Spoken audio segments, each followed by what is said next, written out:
కార్తీక్‌కి wishes చేయాలని అయితే జ్యోత్స్న అక్కడికి వస్తూ ఉంటుంది. మనం కొందరికి దూరంగా ఉండాలని అనుకుంటాం. కానీ వాళ్ళు ఉంటే మనకి వాళ్ళకి విలువ ఉందనో, కానీ వాళ్ళు ఆ విలువను కాపాడుకోలేకపోతున్నారు. వాళ్ళకి మనం ఎంత దూరంగా ఉండాలనుకున్నా వాళ్ళు పదే పదే మన దగ్గరికి వస్తే మనం ఏం చేయలేము అని చెప్పేసి జ్యోత్స్నను ఉద్దేశించి అయితే అంటూ ఉంటాడు. మనం ఎంత ఓర్పుతో, నేర్పుతో ఉన్నా సరే వాళ్ళు మాత్రం మారాలి కదా! వాళ్ళ బుద్ధి మాత్రం మారాలి కదా! మనకి వాళ్ళకి ఎటువంటి సంబంధం లేదన్నప్పుడు పదే పదే మన దగ్గరికి ఎందుకొస్తున్నారు అని చెప్పేసి అయితే అంటూ ఉంటాడు. ఆ మాటలకి జ్యోత్స్న షాక్ అయ్యి అలా చూస్తూ ఉంటుంది.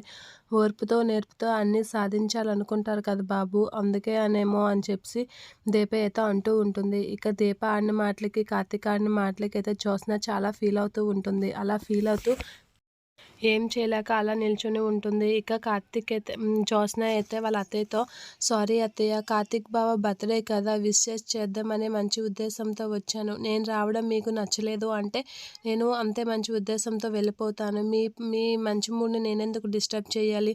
నేను మీకు విషెస్ చేయాలని ఒక్క ఉద్దేశంతో తప్ప ఇంకేం నాకు అంతకన్నా రెండో ఉద్దేశం లేదు" అని చెప్పి అంటూ ఉంది. ఆ మాటలకి కాంచన చాలా జాలిగా అటుగా చూస్తూ ఉంటుంది. ఇక "సరే అత్త, మీరే కోనేట్లో దీపాలు వెలిగించుకోండి. నేను వెళ్ళిపోతాను. నాకు మీకు ఎటువంటి సంబంధం లేదనే విషయం నాకు అర్థమవుతుంది" అని చెప్పి జ్యోత్స్న అయితే కాంచనతో అంటూ ఉంటుంది. ఆ మాటలకి కాంచన అలా చూస్తూ ఫీల్ అవుతూ ఉంటుంది.